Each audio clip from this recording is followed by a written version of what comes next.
होता है। जो ब्रह्मा का अंश है वो ब्रह्मा है, और ब्रह्मा के जो अंश है उसे ब्राह्मण कहते हैं। तो ब्रह्म के तुम अंश हो इसलिए ब्रह्मा हो, तुम्हारा नाम ब्रह्मा और तुम्हारा काम, जैसे मैंने तुम्हें सृजन किया है अपनी शक्ति से, अब तुम आगे सृजन करो अपने संकल्प से। और जैसे ही कहा अपने संकल्प से सृजन करो, तो ब्रह्मा जी ने कहा प्रभु मेरे पास कोई ताकत नहीं, कोई शक्ति नहीं, मैं सृजन कैसे करूंगा। तो भगवान ने कहा देखो जो जप तुम कर रहे थे ना, ऐसे ही जप करते रहना, अपने आप बल आता रहेगा।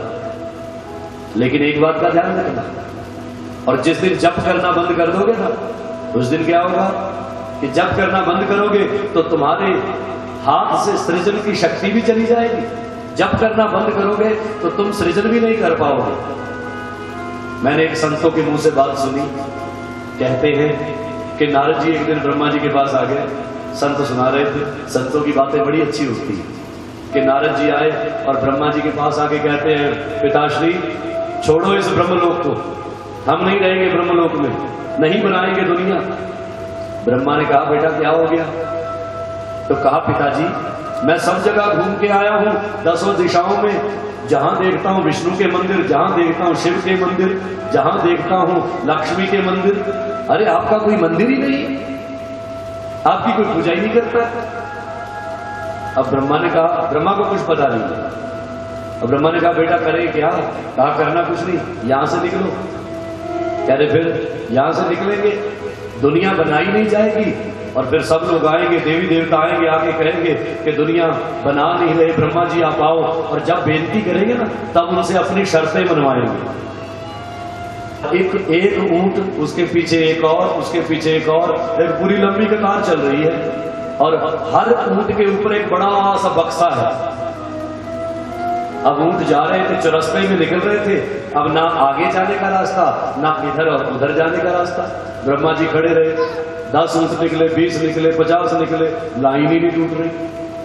तो नारद जी को कहा बेटा देखो तो सही हो क्या रहा है। एक ऊंट को पकड़ा, आदमी कोई नहीं चलाने वाला ऊंट, एक ऊंट को पकड़ा, पकड़ के बिठाया, और बिठा के ऊपर जो बक्सा था, और नारद जी ने क्या किया बक्से को खोला, और जैसे ही बक्सा खोला क्या देखते हैं कि बक्से में एक चतुर्मुख ब्रह्मा बैठा है, हाथ में एक सफेद कागज है, और ऐसे कागज को ऊपर किया।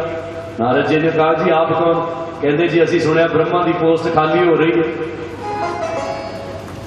जैसे राक्षस हो जाओ ये श्राप दिया। और कहते हैं श्राप दे दिया, और द्वारपालों को जैसे श्राप मिला चुप हो गए, और सनकादि आगे निकले। तो जैसे आगे निकले ध्यान आया, क्योंकि बंदा गलती कर लेता है, तो गलती करने के बाद ध्यान आता है कि मुझे ऐसा नहीं कहना चाहिए, मुझे गलत नहीं बोलना चाहिए, मैंने गलत बोला तो गलती की। तो सनकादि वापस आए और उन्होंने कहा कि देखो हमने आपको जो श्राप दिया है वो आवेश में आकर दे दिया। अब समझ में आई कि आपका तो यहाँ पे कार्य है, आपकी ड्यूटी है, भगवान के दरवाजे पर खड़े हो। तो उन्होंने हाथ जोड़े प्रणाम किया, कहा ऋषि कुमारों आप दया करो हमारे ऊपर, अगर श्राप दिया है तो कोई आशीर्वाद भी दे दो। तो कहा कि देखो श्राप दिया है कि तुम राक्षस हो जाओगे, लेकिन उस राक्षस कुल से, उस राक्षस जन्म से ये आशीर्वाद देते हैं कि तुम्हें उस राक्षस जन्म से मुक्त करने के लिए स्वयं भगवान उस कुल में तुम्हें जन्म देने, उस कुल में तुम्हें दर्शन देने के लिए आए। और जैसे ही ये कहा तो कहते हैं जय विजय ने हाथ जोड़े प्रणाम किया और कहा ऋषि कुमारों को कि समय कितना लगेगा, समय कितना लगेगा।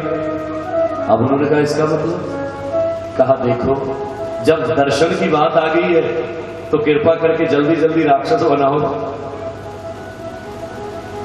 वैसे तो दर्शन होते नहीं, हम बाहर खड़े रहते हैं, जल्दी राक्षस बनाओ, भगवान कृपा करेंगे। अब श्राप जो है वो वरदान बन गया, और इंसान खुश हो गए, बड़े खुश हुए। और सनकादियों ने कहा कि देखो इस जन्म से जैसे ही तुम मुक्त होगे, आजाद होगे, तुम्हें राक्षस जन्म में जाना पड़ेगा।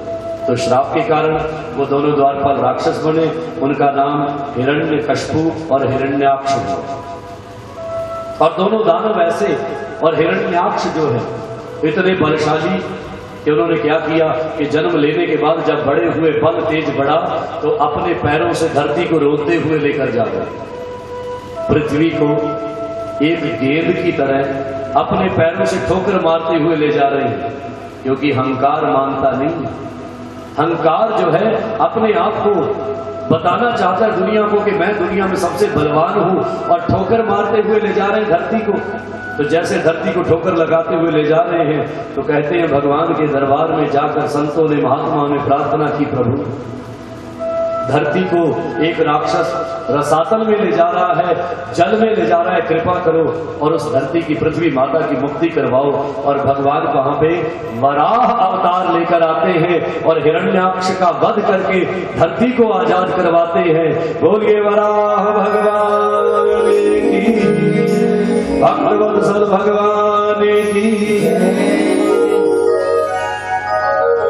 और वराह भगवान बनकर आए, धरती को आजाद करवाया। तो राजा ने कहा, परीक्षित ने शुकदेव मुनि को कि गुरुवर, एक राक्षस तो समझ में आया, लेकिन उसका भाई जो हिरण्यकश्यप है। तो शुकदेव मुनि ने कहा, राजा जब उसने सुना कि मेरे भाई को विष्णु ने मारा है, तो वो हिरण्यकश्यप जो था तप करने के लिए जंगल में चला गया। और किस लिए? कि तप करके पहले शक्तियां लूंगा और शक्तियां लेने के बाद युद्ध करूंगा। अब तप करने के लिए जंगल में गया, तप करता है, ओम नमो ब्रह्मदेवाय, ओम नमो ब्रह्मदेवाय, ओम नमो ब्रह्मदेवाय। क्योंकि विष्णु तो राक्षसों को मार रहे हैं और तप कयाधु है, और उस कयाधु को देवराज इंद्र युद्ध के टाइम में गर्भवती कयाधु थी, उसको लेकर जा रहे थे। तो लेकर जा रहे थे, रास्ते में नारद जी मिले। तो नारद जी ने कहा, देवराज इंद्र को क्या कर रहे हो? अरे तुम देवताओं के राजा हो और युद्ध में आकर मर्यादाएं भूल गए। युद्ध में आकर मर्यादाएं भूल के एक स्त्री को जो गर्भवती है इसका हरण करके ले जा रहे हो, क्यों? तो कहा, ये हिरण्यकश्यप की पत्नी है, इसको ले जाएंगे और वो हिरण्यकश्यप हमारी शरण में आया।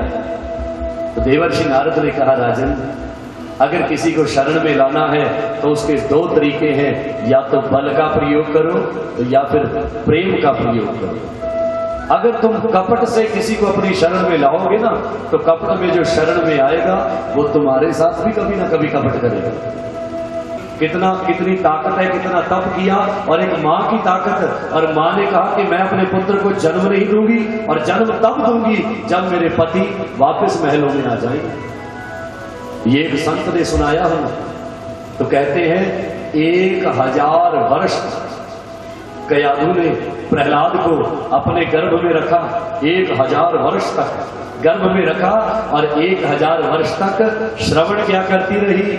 नारायण नारायण भज मन नारायण, नारायण नारायण नारायण भज मन नारायण, नारायण नारायण नारायण भज मन नारायण, नारायण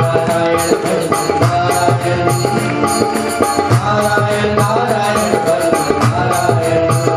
श्रीमन नारायण, श्रीमन नारायण, श्रीमन नारायण, श्रीमन नारायण। नारायण नारायण भज मन नारायण, नारायण नारायण भज मन नारायण, नारायण नारायण नारायण भज मन नारायण, नारायण नारायण भज मन नारायण, नारायण नारायण नारायण भज मन नारायण, नारायण नारायण नारायण भज मन नारायण, नारायण नारायण नारायण भज मन नारायण। उस बालक ने और जन्म लेते ही उसका चेहरा बड़ा प्रसन्न था, मुख में प्रसन्नता थी, क्योंकि जो भगवान का भजन करते हैं ना, उनका मुख सदा, उनका मुख प्रसन्न रहता है। जिनके दिल में भगवान का नाम होता है उनके चेहरे पे सदा आनंद रहता है। और जन्म लेते ही प्रसन्न उनका चेहरा, और जैसे ही खुश थे